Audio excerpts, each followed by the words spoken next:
Hey guys, I hope everyone is doing well. Here to do a quick, I was going to say pickups video, but it's not. It's gifts, stuff that's been sent through from a few people, some tubers, some family members, which is which that doesn't happen too often. One from my mum, which is even more bizarre.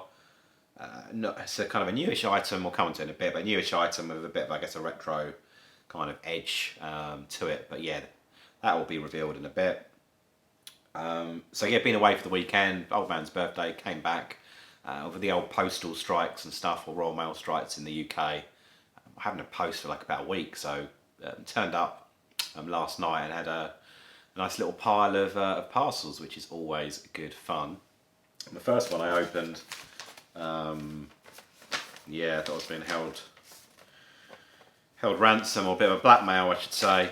But yeah, there was just two words, Clark Clark. I thought, who the Clark is that? And of course, it's Feed Me Chicken.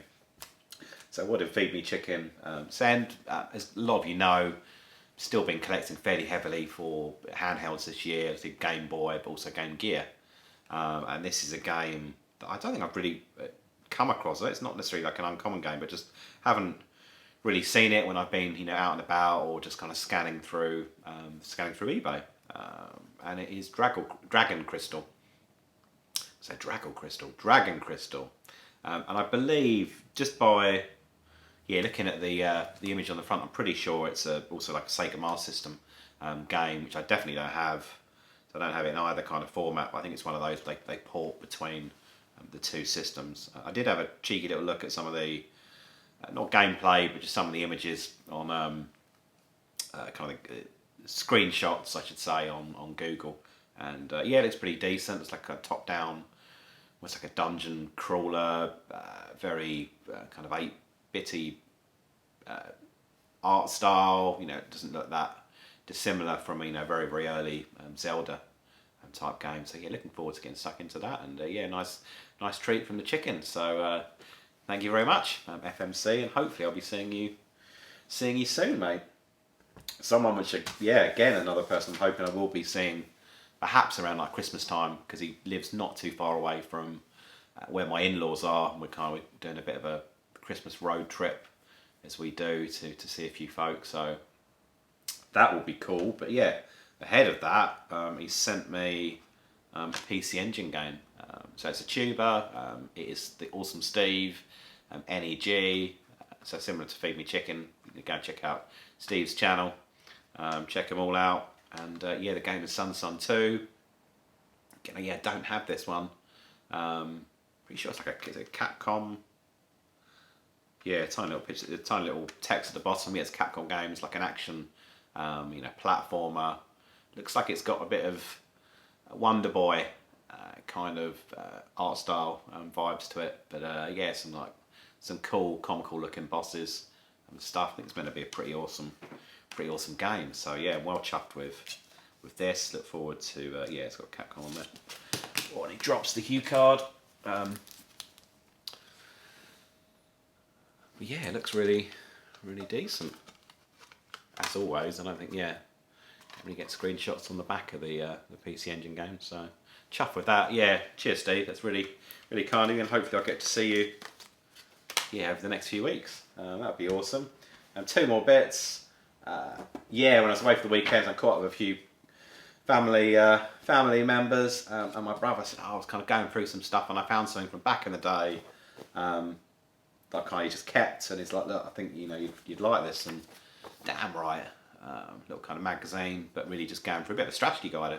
I guess I like strategy guide for GoldenEye, obviously for the N64, but really, yeah, my bro looks after his stuff, so it's all in very good condition. So yeah, it is like a strategy guide where you've got like the maps, the levels, and where the enemies are, and how to get through the hidden sections as well, which is pretty cool. And I think also a few little adverts and things chucked in, which is always good just to see what was going on at the time back then. So yeah, well chuffed with that. So cheers, bro.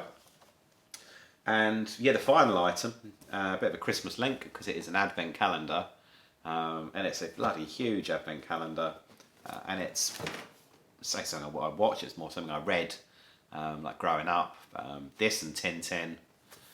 It's like a big French series, but it is of course Asterix. So yeah, it's a really pucker advent calendar. I haven't, even though it's what, the 5th or the 6th of December today, I haven't opened it yet. My mum has stuck a message on the front, and really it's for me, and I should say it's for me and my son, but I think we'll be co-managing this one. And yeah, she stuck something on the front, and because recently with all that toy stuff, I'm like, oh, you know, it's about the card and game video games, it's about the cardboard and having the stuff. She's like, oh geez, I've kind of glued it on the front, so I got it back, and the missus was like, oh, just get some, you know, boil a kettle and kind of steam, you should be able to come back. But she'd used some like incredible glue, and then when I took that off, what she didn't tell me was there was a big bloody Amazon postal label. So Amazon hadn't put it in a box.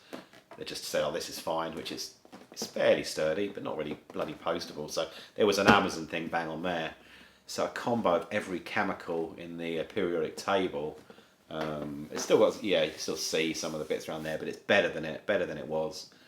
As you can see, once we get to Crimbo Day, we should have a lovely pirate ship on our bloody hands, as well as the main duo as well with Asterix and Obelix. Albeit when I was looking at the back, it looks like Obelix has been on bloody a bit of Weight Watchers or whatever. He's lost a ton of weight. A very different figure to how I really remember him. So I guess it's kind of what you got here. That's the ship itself. It looks like you've got a few characters. It looks pretty awesome. And as always, yeah, cross sell for some of the other things you can do. You get like get the village with the bloody banquet and all of that. You just need like a bloody mansion to be able to fit it all in and store it if you really want to take it to town. But absolutely chuffed with that. Yeah, and that's it, guys. So yeah, I'll be back at some point. I've been visiting a couple of bit of an impromptu couple of visits to some shops.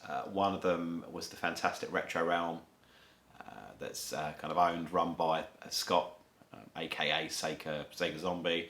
That was really cool. And then went to a place I hadn't visited before, Retroformers, in well, both in Essex, but this Retroformers is in Housestead, Essex.